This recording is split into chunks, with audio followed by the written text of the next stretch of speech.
dari Barreskrim ya. tidak mengatakan asli. Nah, identik. Oke. Identik beda dengan asli. Oke. Asli beda dengan otentik kan gitu loh. Oke. Apa perbedaannya gimana ini dari pakar hukum pidana dulu? Jadi kalau kemudian asli, ibaratnya naskah proklamasi itu yang ditulis Bung Karno. Nah, betul. Kalau otentik itu yang didetek Sayuti Malik. Nah, terus kemudian yang identik itu yang difotokopi terus kemudian disesuaikan identik atau tidak kan gitu loh. Dia mengatakan dia tunjukkan kepada polisi. Polisi mengaku cuma terima fotokopi. Jadi ini satu persoalan yang sulit kali dicerna secara logika gitu. Tapi kesimpulan saya, dia tidak punya ijazah. Jadi kalau ada ijazah yang dia pegang atau tidak tunjukkan, pasti palsu.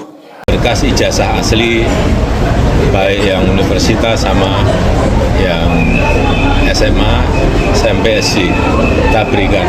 Fotokopi. Tadi saya jelaskan fotokopi. Fotokopi ya. Ijazah yang dimiliki oleh Jokowi itu adalah ijazah palsu. Dan kemudian skripsi yang juga dikatakan itu adalah skripsinya Jokowi, itu juga yang tidak memenuhi syarat di dalam proses akademik. Mengapa? Karena Anda tahu ya, kalau namanya Anda menulis skripsi, itu harus ada lembar pengesahan ya. Nah, kemudian ijazah ini yang dipalsuin juga saya dibawa ke Jalan Pramuka untuk dirubah. Jadi itu kejahatan besar itu. Sebab itu senarionya dua menurut saya. Satu, di pengadilan Roy Suryo itu sendiri nanti akan mengatakan begini. Nah, Roy Suryo akan mendesak, buktikan dong dulu bahwa itu asli. Saya tuduh itu palsu, mana aslinya? Kan gitu. Bisa begitu ya? Nanti. Ya bisa begitu, memang begitu kan? Iya. Mana aslinya? Kalau saya nuduh palsu lalu aslinya tidak ditunjukkan, mana? Karena logikanya adalah harusnya gugatan soal ijazah dulu yang diproses, baru kemudian pencemaran nama baik kan? Baru dia pencemaran nama baik kalau ini terbukti palsu. Ini terbalik Pak Mahfud. Ini sekarang pencemaran nama baiknya dulu yang diproses. Iya, tapi nanti di dalam kan penasihat hukumnya dan hakimnya harus membalik logika ini.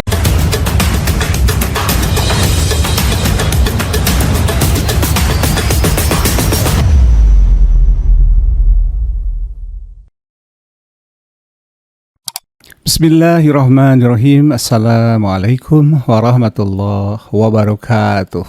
Apa kabar sahabat HS Channel? Semoga sehat selalu sahabat ya, dan semoga selalu dalam lindungan Allah Subhanahu wa taala lahir dan batin.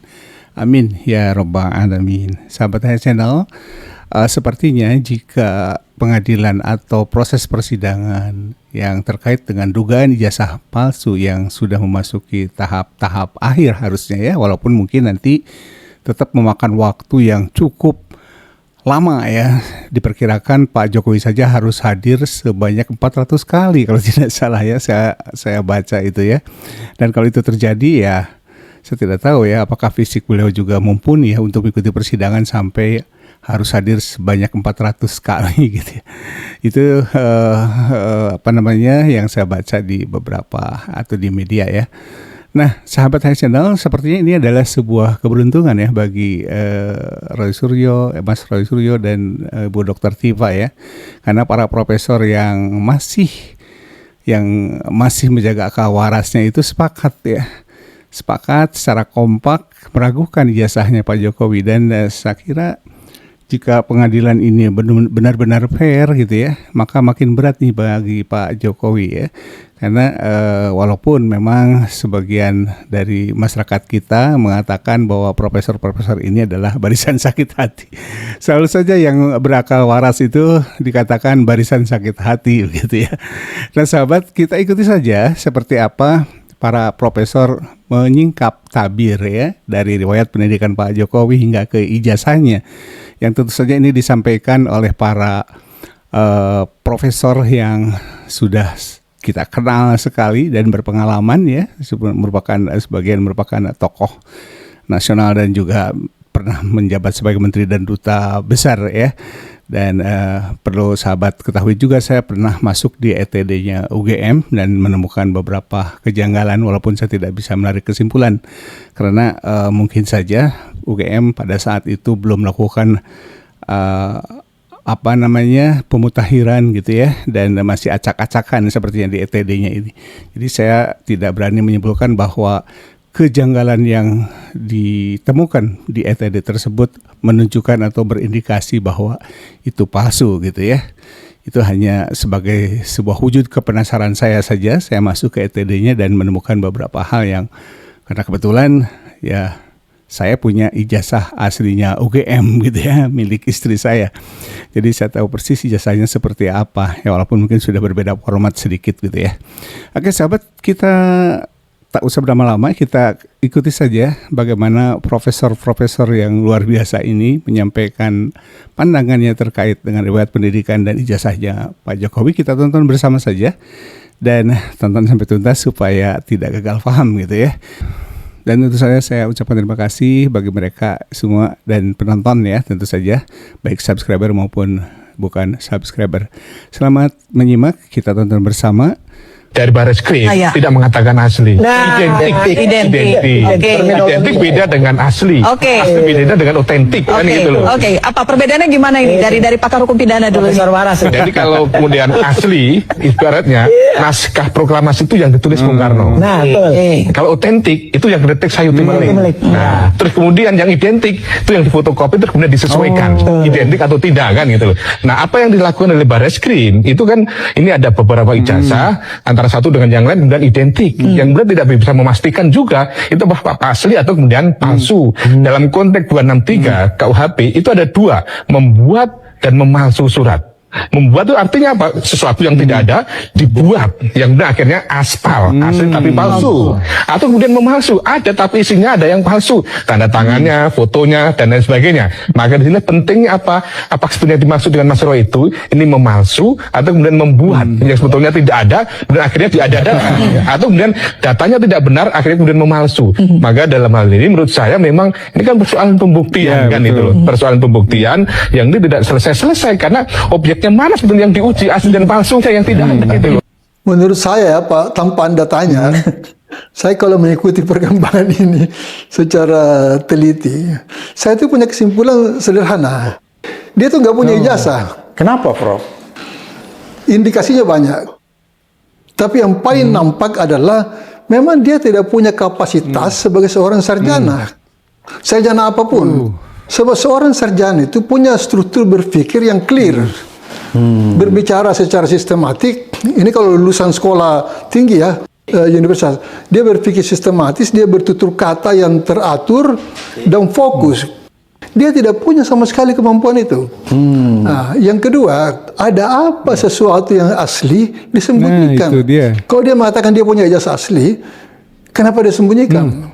Jadi kalau menurut saya, yang selalu disembunyikan itu adalah sesuatu yang bermasalah. Secara tidak sadar, dia sebenarnya mengakui bahwa ijazahnya itu bermasalah, sehingga tidak sembarangan bisa ditunjukkan. Ya, takut ketahuan kan.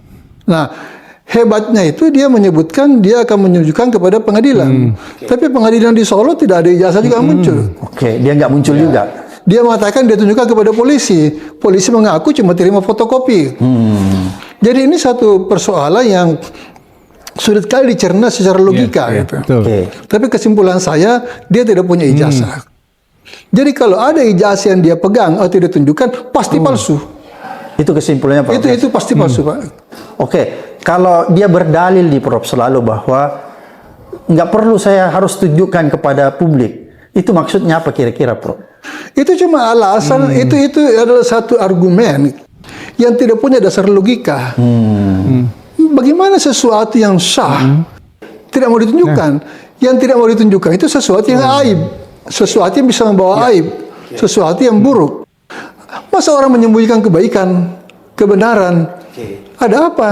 Jadi kalau menurut saya, justru dia itu tidak mau ini terbongkar. Jadi mungkin maksudnya biar ini menggantung terus, panjang-panjang umur aja. Ya, ini bisa mengambang terus sampai kiamat gitu. Buat kuatan ya? Ya. Prof, kalau kita ingat kan ada peristiwa juga di Amerika ini, Obama, ketika dipersoalkan tentang asal-usulnya. Tapi pada saat itu Obama langsung keluar memperlihatkan akte kelahirannya. Di Hawaii ya. Itu kira-kira gimana tuh kalau kita bandingkan dengan reaksi Obama dengan Pak Jokowi? Oh jauh Pak, Obama itu seorang guru besar Pak. Dia tuh mengajar di kampus di Chicago Pak. Dia itu orang terdidik Pak. Jadi yang tidak mungkin lah sebanding dengan Jokowi. Jokowi tidak terdidik. Jadi reaksinya tidak intelek. Jadi kan sama sekali tidak ada kesan intelektual dalam reaksi dia terhadap kasus ini. Semua itu membingungkan orang dan anehnya masih ada juga orang mau bingung. Kalau saya tidak mau bingung, saya udah tahu ini kan udah tidak mungkin sesuatu yang asli disembunyikan. Dia tidak memiliki kapasitas yang standar saja tentang seseorang yang lulus universitas, apalagi lulusan UGM. Kok Anda menganggap dia UGM? Tidak ada UGM yang kualitasnya seperti itu. Biasanya kan begitu. UGM kan menjaga standarnya. Ya, dari dulu UGM itu adalah universitas yang paling terhormat. Jadi kualitas UGM itu dari dulu standarnya tinggi. Makanya saya tidak percaya kalau lulusan UGM kualitasnya kayak gitu. Ijazah yang dimiliki oleh Jokowi itu adalah ijazah palsu. Dan kemudian skripsi yang juga dikatakan itu adalah skripsinya Jokowi itu juga yang tidak memenuhi syarat di dalam proses akademik. Mengapa? Karena Anda tahu ya, kalau namanya Anda menulis skripsi, itu harus ada lembar pengesahan. Betul, ya. betul. Roy Suryo mengatakan bahwa, coba Anda lihat ya, itu halaman pertama itu bagus, pakai huruf-huruf yang bagus, Times New Roman. Tapi Anda lihat ya, di dalam halaman berikutnya, loh kok pakai mesin tik, kemudian ditambahkan lagi. Coba kita lihat halaman pengesahannya, loh kok yang tanda tangan cuma satu? Loh, kok nama pembimbingnya beda dengan nama pembimbing yang disebut-sebut oleh Jokowi dalam berbagai kesempatan gitu kan?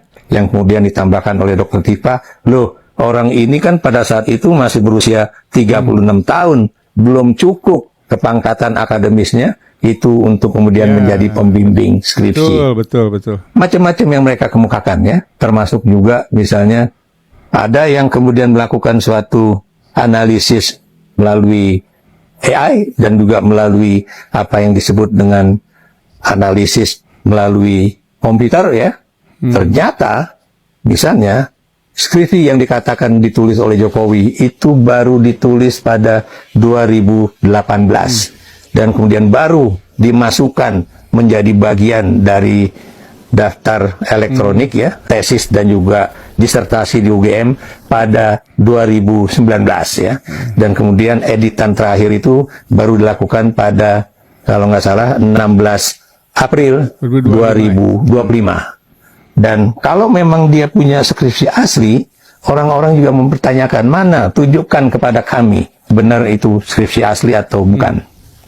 Dan sedihnya, lagi-lagi sedihnya di Republik ini, itu baik petinggi-petinggi negeri ya, seperti Presiden Prabowo Subianto ataupun Luhut Binsar Panjaitan, itu mempertanyakan siapa sih mereka kemudian ribut-ribut mengenai ijazah Jokowi asli atau tidak asli.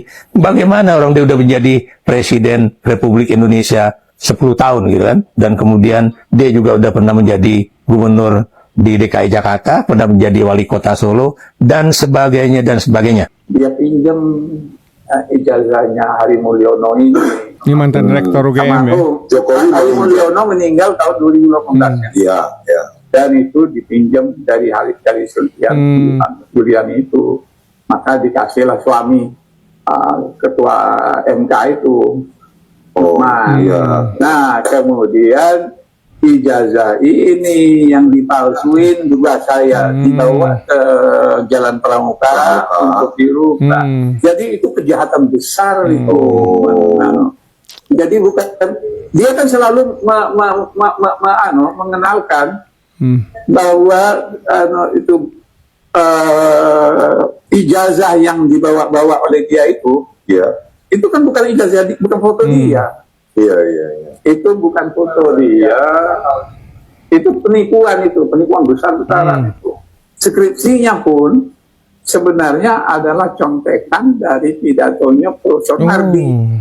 Itu saya tanya kepada petugasnya itu, Mbak ini kosong semuanya, tugas.